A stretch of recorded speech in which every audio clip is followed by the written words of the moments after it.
जय श्री कृष्णा। भक्तों, आप सब कैसे हैं? आशा करती हूँ आप सब अच्छे होंगे। देखिए मेरे लल्ला कैसे आग ताप रहे हैं और मेरे सारे भगवान भी आग सेक रहे हैं। शालिग्राम भगवान जी हैं, माता रानी हैं, गन्नू भैया हैं। मैं तो गन्नू भैया ही बोलती हूँ। गणपति जी को जब मैं छोटी थी तो गणपति जी बिठाती थी, तो बस शुरू से मेरे मुंह से उनके लिए गन्नू भैया ही निकलता है और मैं गन्नू भैया ही बोलती हूँ। बहुत ठंड बढ़ गई है, इतनी ठंड बढ़ गई है कि पूछो ही मत। मम्मी के यहाँ आग जलती है, मैं वहीं से आग लेकर आती हूँ और इन लोगों को थोड़ा आग दिखाती हूँ। फिर मैं इनकी अब संध्या के समय आरती करूँगी और थोड़ा सा अपने लल्ला को, कान्हा को, बाल गोपाल को आग से सेक करके अच्छे से फिर मैं इनको दूध का भोग लगाऊंगी और दूध का भोग लगाने के बाद फिर इनको मैं शयन कराऊंगी। अब देखियो मैं आरती कर रही हूँ। मैं आचमन से आरती में जल उतारूंगी और जल उतारने के बाद सर्वप्रथम मैं गणपति जी की आरती करती हूँ, फिर उसके बाद सभी देवताओं की आरती करती हूँ। तो अब मैं गणपति जी की आरती कर रही हूँ। हे प्रभु, अब मैं गणपति जी की आरती करने के बाद फिर शालिग्राम भगवान जी की आरती करूँगी। फिर शालिग्राम भगवान जी की आरती के बाद अब शालिग्राम जी की आरती कर रही हूँ। देखिए अब माता रानी की आरती कर रही हूँ और भोले बाबा की आरती कर रही हूँ। अब मैं अपने बाल गोपाल लल्ला जी की आरती कर रही हूँ। आप सामने आरती ज़रूर करनी चाहिए, क्योंकि भगवान जितने हमारे सजे धजे सुंदर से लगते हैं ना, उनकी शाम को एक तरह से आरती करने से उनकी नज़र उतर जाती है। और आरती शाम में संध्या आरती ज़रूर करनी चाहिए। अब मैंने आरती कर दी है। अब मैं अपने लल्ला को, ये देखो मैंने दूध चेक कर रही हूँ कहीं ज़्यादा गर्म तो नहीं है। अब दूध को भोग लगाऊंगी अपने लल्ला को, बाल गोपाल को भी। देखिए मैं अपने बाल गोपाल को भोग लगा रही हूँ। पी लो लल्ला।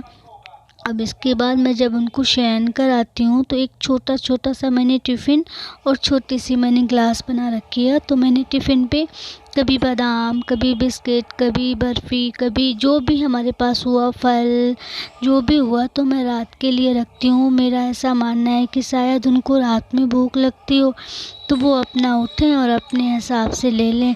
और उनको प्यास भी लगती होगी रात में, जब हम उठते हैं तो हमें अक्सर प्यास लगती है। तो मेरी भी यही धारणा है कि उन्हें भी प्यास लगती होगी। तो मेरा सोचना यही है कि बस उनके लिए भी रात में टिफ़िन होना चाहिए। तो बस रात के लिए मैं टिफ़िन रख दूँगी और फिर उनका बिस्तर वगैरह साफ़ करूँगी अच्छे से।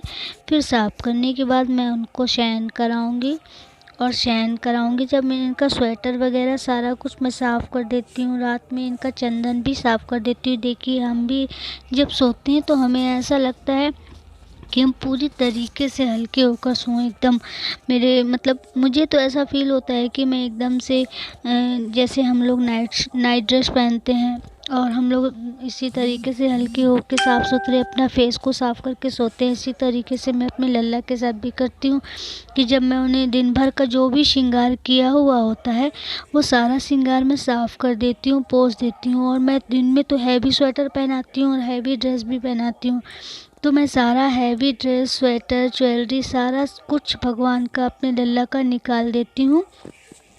उसके बाद मैं इनको शयन कराती हूँ। अब देखिए मैं चंदन को साफ़ कर रही हूँ, थोड़ा सा सूख जाता है। अब क्या ठंड है तो गीला करके टॉवल भी नहीं पोंछ सकते हैं, तो हल्के हल्के हाथों से मैं चंदन को साफ़ कर रही हूँ और पोंछ रही हूँ।